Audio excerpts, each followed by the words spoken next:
बिस्मिल्लाहिर्रहमानिर्रहीम, अस्सलाम वालेकुम। आज 25 जून बरोज़ जुम्मा हम बात करेंगे 4 अहम केसेस के हवाले से। हमज़ा शहबाज़ का मैंने आपके साथ जिक्र किया था।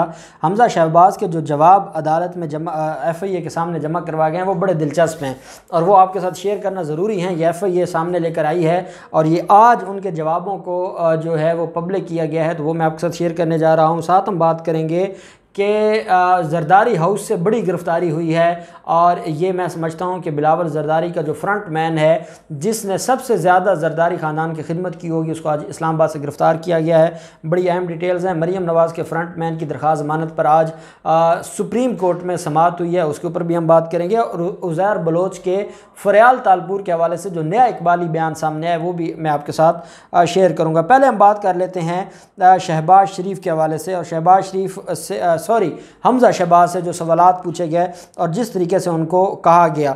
पहला सवाल ये पूछा गया हमज़ा शहबाज से कि वो बताएं कि किसने उनके और उनके अमले के अकाउंट्स में कसीर रकम जमा करवाई। इस पर हमज़ा शहबाज ने जवाब दिया कि मैं उन्हें नहीं मालूम कि उनके और शुगर मिल्स के कम दर्जे के अमले के अकाउंट्स में किसने बड़ी रकम जमा कराई थी। आप अंदाज़ा लगाएं, अपोजिशन लीडर हैं, वो साबिक वज़ीर आला के बेटे हैं और वज़ीर आला बेसिकली वो ही थे और प्रैक्टिकली वज़ीर आला जो है वो हमज़ा शहबाज ही था और वही वज़ीर आला हाउस चलाता था। उससे सवाल पूछा जा रहा है कि आपके और आपके मुलाजमीन के अकाउंट्स में जो पैसे जमा हुए हैं तो जनाब बता दें ये कौन जमा करवाता रहा है। तो वो कहते हैं मुझे तो नहीं पता कौन जमा करवाता रहा है। ये तो वही बात है कि पैसे आ रहे हैं, उसको इस्तेमाल किया जा रहा है और जब कोई पूछे तो वो कहे जी पता नहीं, ऊपर से ही आ रहे हैं, मुझे नहीं पता कौन भेज रहा है। अब आप अंदाज़ा लगाएं इनकी मैंटेलिटी का। और फिर कहते हैं कि इनके खिलाफ जब कार्रवाई होगी कहेंगे हमने तो सारे सबूत दे दिए थे, हमारे पास तो सारी मनी ट्रेल थी।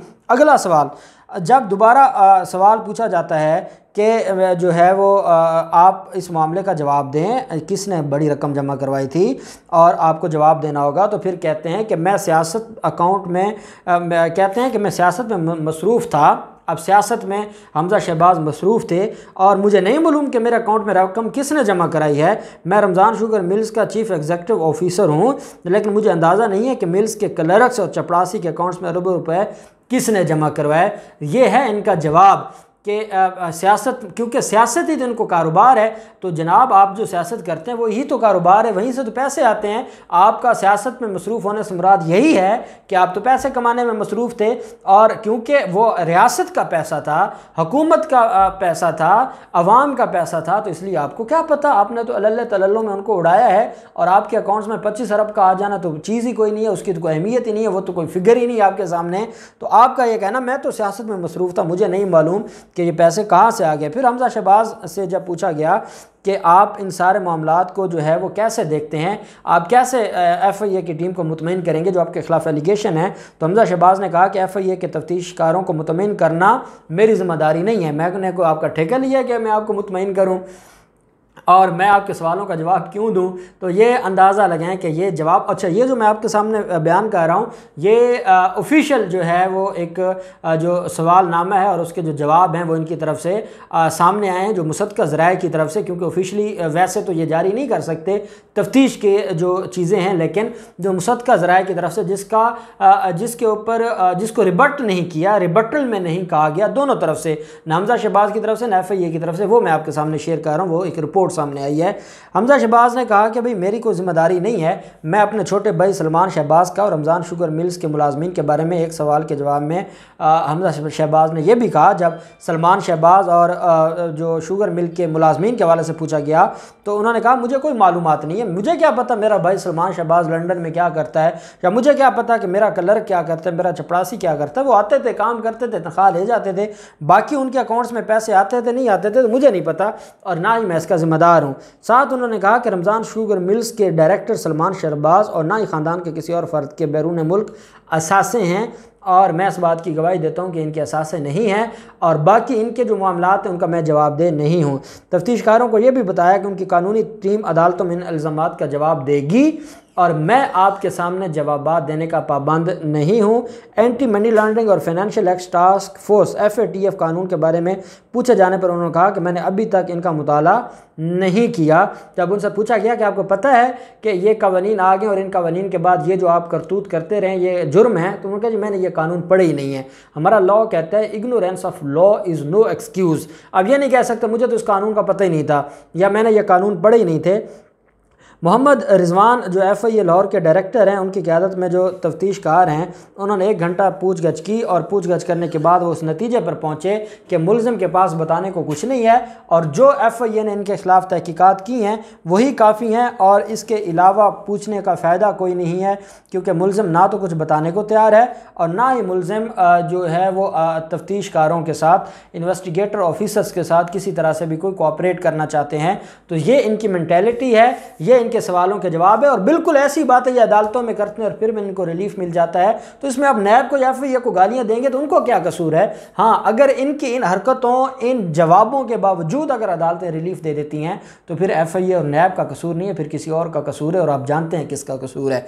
दूसरी तरफ मामला है उज़ैर बलोच का। उज़ैर बलोच ने, मैंने आपको 2 दिन पहले बताया था कि उन्होंने जो फैसल रज़ा बुखारी के हवाले से, इसके फैसल रज़ा आब्दी के हवाले से, इसके अलावा जो थे जो कादर पटेल के हवाले से उन्होंने मुख्तलिफ डॉक्यूमेंट्स दिए थे और इकबाली बयान में बताया था, मुख्तलिफ पुलिस अफसरान के हवाले से बताया था और जुल्फ़कार मिर्ज़ा के हवाले से बताया था। अब उन्होंने एक और बयान दिया है और उस बयान में स्पेसिफ़िकली जो मामला है वो है फरियाल तालपुर का। इस इकबाली बयान में कलअदम पीपल्स अमन कमेटी के सरबराह उज़ैर बलोच के इकबाली बयान में जो इंकशाफ किया गया है उसके बयान का ये दूसरा हिस्सा मैं आपके साथ शेयर कर रहा हूँ। पहला हिस्सा मैंने आपको पहले बताया था। बयान के दूसरे हिस्से में उज़ैर बलोच ने फरियाल तालपुर, सेनेटर शहादत अवान, फ़ारूक अवान और दीगर के राज खोल दिए हैं। पहले हिस्से में वो अलग नाम थे और इस हिस्से में ये अलग नाम है। इकबाली बयान रेंजर्स एहलकारों के कत्ल केस में अदालत में जमा कराया गया, जिसमें गैंगवार के सरगना, वो जो मैंने आपके साथ पहला बयान शेयर किया था वो था अरशद पप्पू कत्ल केस का। यह है रेंजर्स एहलकारों के कत्ल केस में इनके खिलाफ केस और फिर भत्ता की मद में करोड़ों रुपए महकमों और लोगों से वसूल करने का। इकबाली बयान में उज़ैर बलोच ने कहा है कि महकमा फ़िशरीज़ से मुझे माहाना 20 लाख रुपए और फरियाल तालपुर को 1 करोड़ रुपए भत्ता मिलता था।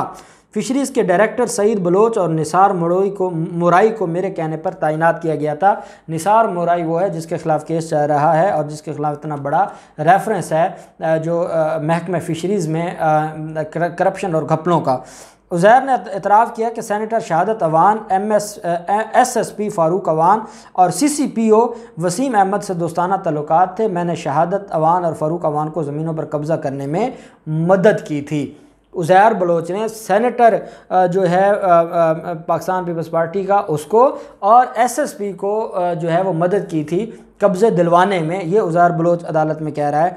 साथ उन्होंने ये भी कहा कि इन दोनों की मदद से जो गोठ मलीर में 15 एकड़ और गिडाप टाउन में मुख्तलिफ ज़मीनों पर कब्ज़ा करने में मैंने मदद फराम की। और साथ उन्होंने कहा कि जो माहाना 1.5 लाख से 2 लाख रुपए भत्ता वसूल करके इनको मैं दिया करता था।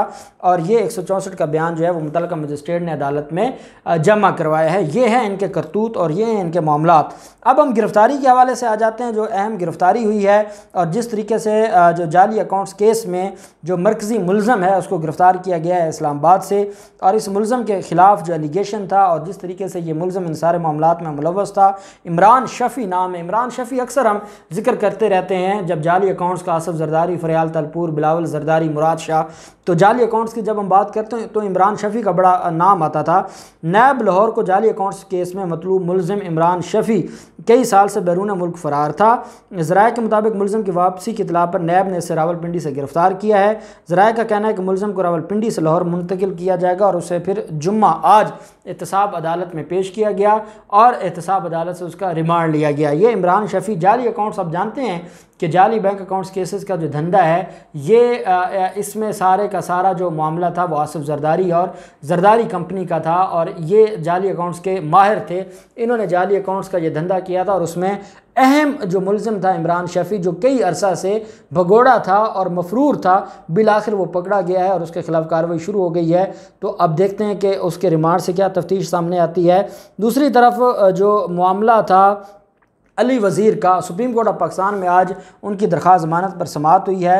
अब जानते हैं कि सिंध हाई कोर्ट ने उनकी दरख्वास्त ज़मानत खारिज कर दी थी और आज सुप्रीम कोर्ट ऑफ पाकिस्तान में जो उनकी दरख्वास्त ज़मानत पर समाअत हुई है, उनकी जो तकरीर थी वो पश्तो में थी और उसका उर्दू तर्जमा करके अदालत में पेश किया गया था और अदालत ने सारे मामले को देखना था। आज अली वज़ीर के जो तकरीर के तर्जमे की कापी है वो अदालत में जमा करवानी थी, सिंध हाई कोर्ट में जमा करवाई गई थी, लेकिन सुप्रीम कोर्ट में वो जमा नहीं करवाई गई।